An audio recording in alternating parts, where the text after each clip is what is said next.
Good morning from Bali, Indonesia. I'm Kat Kabira, and this is my very temporary new home. Everything is temporary in this reality. I also have a very temporary dog that is, becoming my friend. I've been a cat person my whole life, and this time when I moved back to Bali, dogs are adopting me.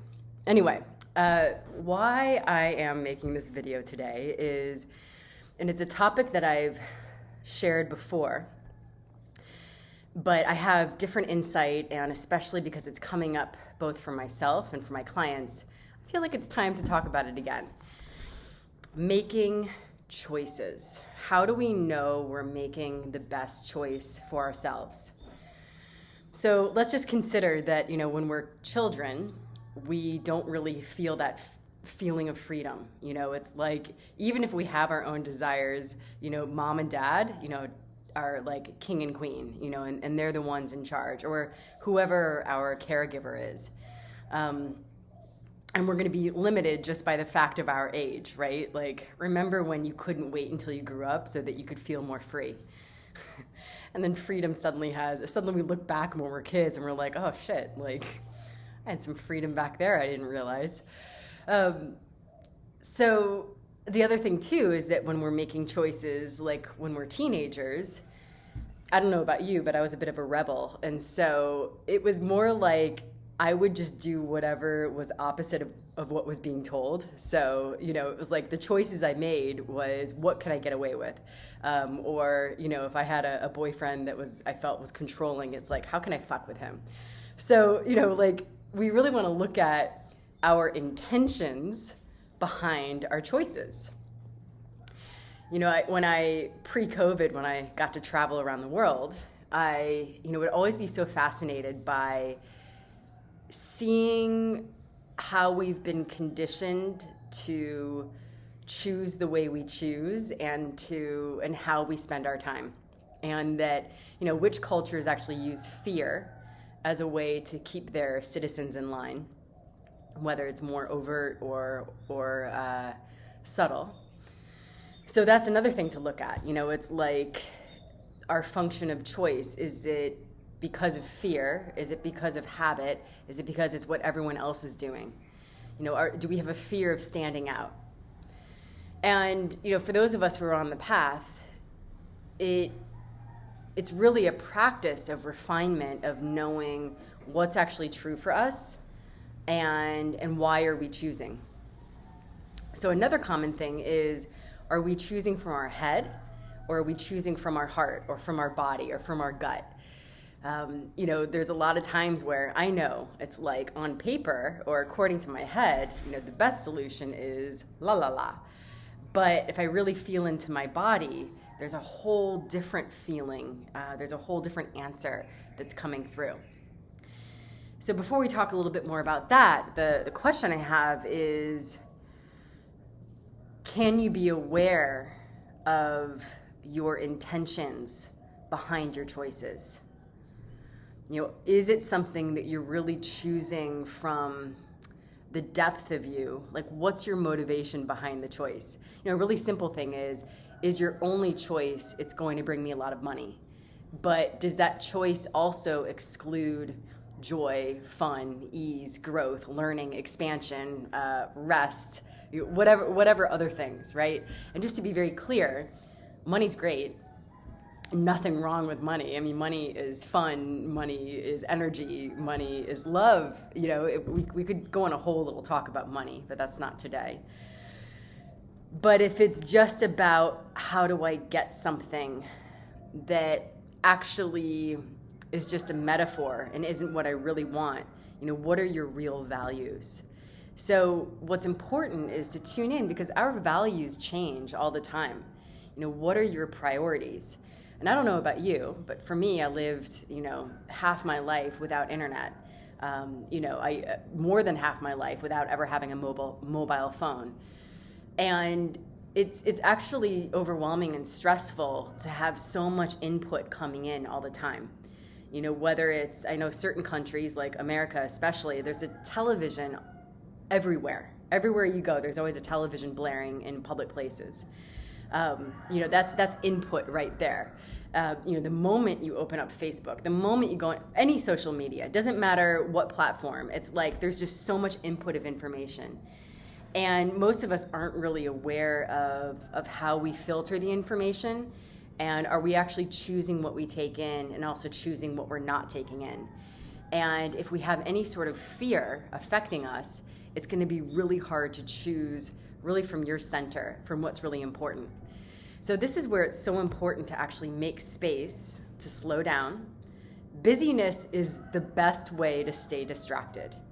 And a really way to stay busy is staying connected on social media, staying connected to WhatsApp, staying connected to your phone. I purposefully will hide my phone at times because it's like, I can feel what it does to my energy system. Instead of me being resting inside myself, it's constantly going out. And of course, those of us who run a business, especially during COVID times, it's like it's a necessary evil. So do you make time to be with yourself, to get to know yourself? Our energy system is constantly shifting. And I call it a defrag period where, if we're really busy, if we've been having a lot of input in, then the initial moments of sitting with ourselves, it's almost like our system is defragging. It's like that busyness, the to-do list, all those things, like they're still like percolating, sparkling, and we have to be careful that we're not just like impulsively reaching out. And that's why it's helpful when you actually are sitting with someone else, or sometimes going to another yoga class, or going to a place where you can't actually go do those impulses. You actually just have to watch what's moving through, and then you kind of wait at the end to see, okay, what's actually true.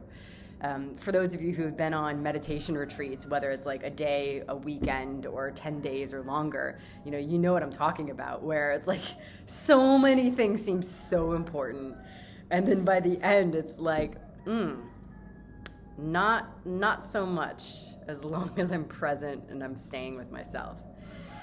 So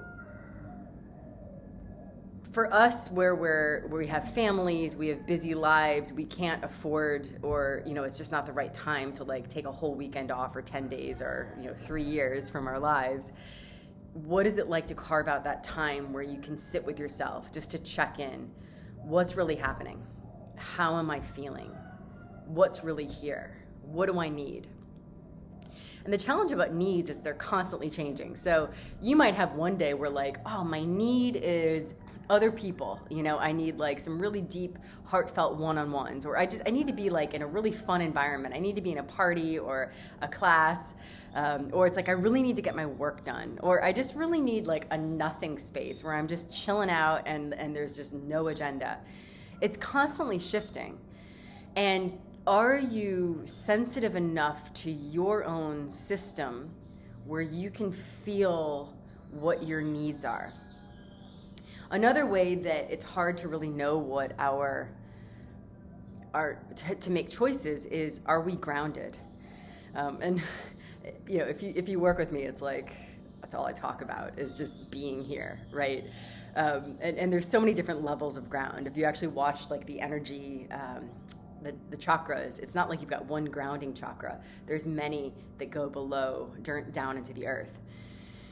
And there could be a deep part of us that just does not want to be here on this planet as ourselves. We either really feel like we're unlovable, or this world is really hard. And so that is some deeper, longer life work, especially when things get uncomfortable, we're just going to leave.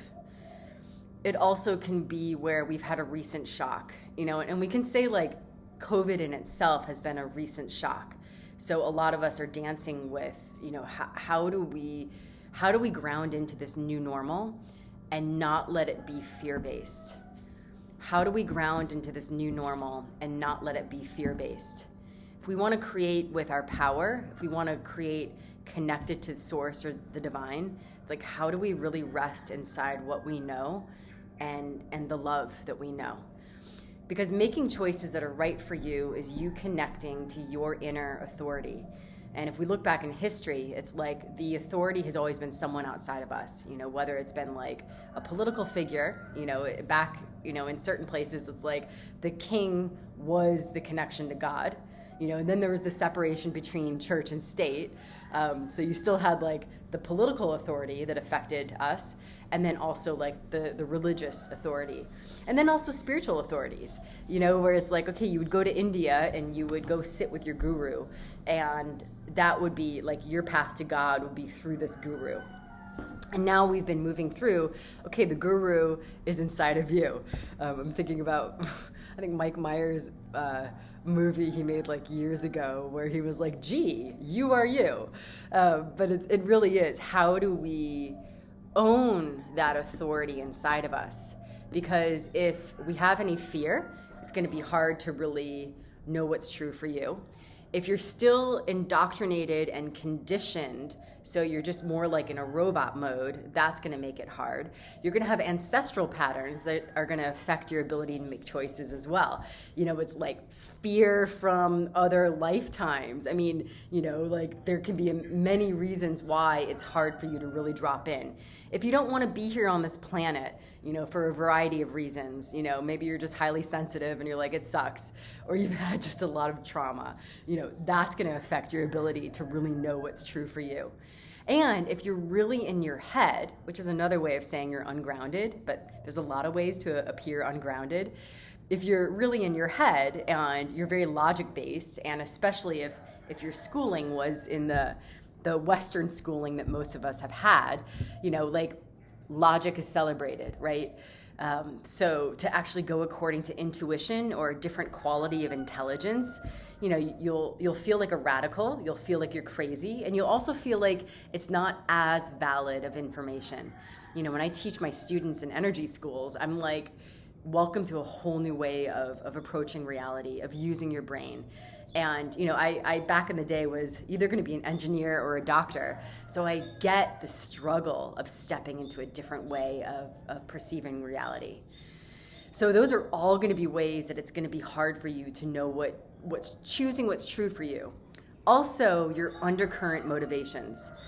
I'm going to think about, because I work with so many people with eating disorders, we're going to be blocked from our truth because we're so scared to be ourselves. We're so scared to be in our power that it's like, well, my motivation for right now is how much weight can I lose? How thin can I be?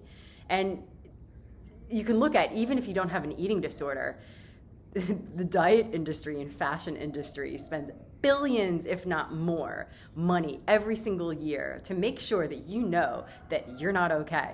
We could also say that different medical industries too are like this is how you could be really unhealthy. Like, where is the support for true health and true power?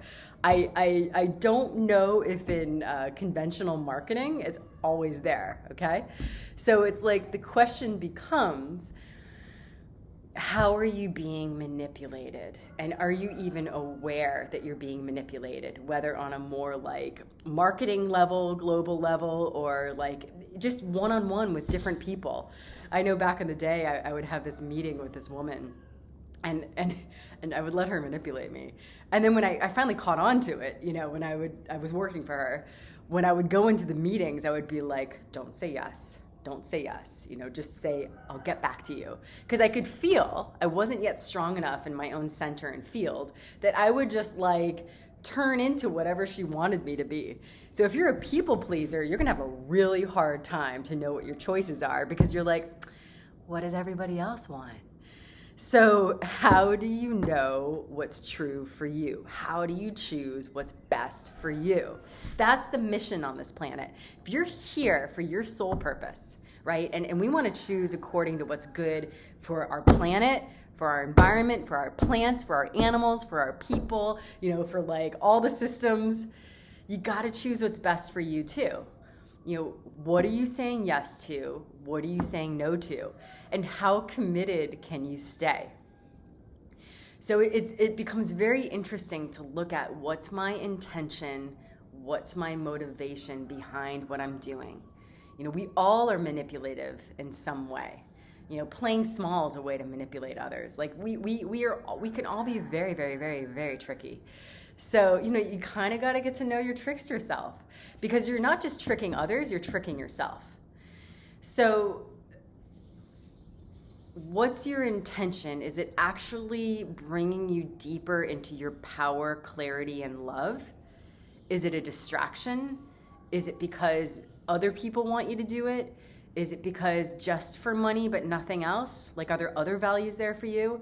Is it because you've been indoctrinated as a woman, or I'm as a woman, I'm going to speak to other women. It's just easier for me. Where you've been indoctrinated, like your power is your beauty and staying thin, young, and beautiful, no matter how old you are, and you actually don't have any other worth, because we're still archaic 1950s and think that our power is how sexy we are, right? Like, is it really blocking you from what you came here for? Or are you choosing according to what you really came here for? That's my question for you. And underneath all of that, let's say you can start to discern that. How do you even block yourself from maybe knowing what's right for you?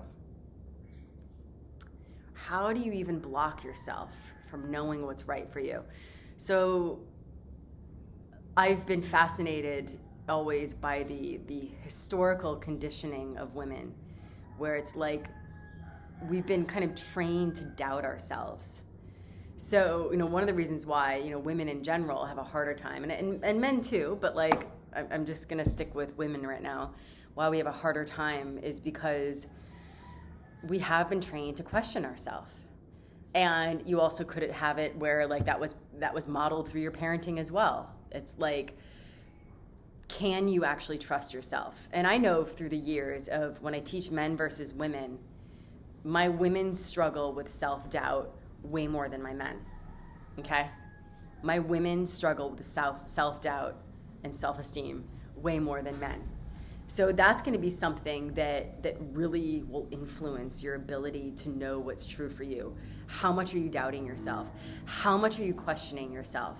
Is that, and the thing is, it can be such an automatic pattern that we don't even know that we're doing it. That questioning of ourselves. Will you let yourself have your feelings?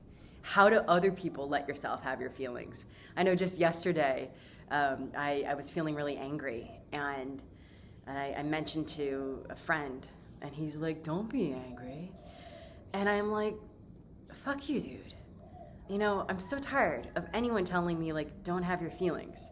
Because I knew, and it worked, that if I let myself feel my anger, it wasn't coming out of nowhere. If I really dropped in and let myself feel that, there was like a reason why. And I might have been scared to admit why I was angry, because that would mean I would have to assert myself. But underneath it, it's like, no, I can feel that there's a reason why I'm angry, and it's a valid feeling. And then I can take action once I'm clear on it.